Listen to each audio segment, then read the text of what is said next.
the number goes up, rates are going down. To help understand this, you have to understand the bond market, what he was just saying.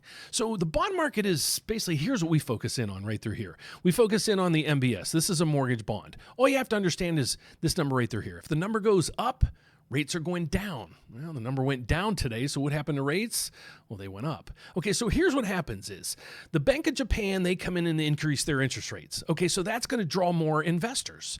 So a lot of Japanese companies and governments and so forth, they invest in the U.S. Treasuries, and that is our U.S. bond market, and the mortgage bond is a piece of that.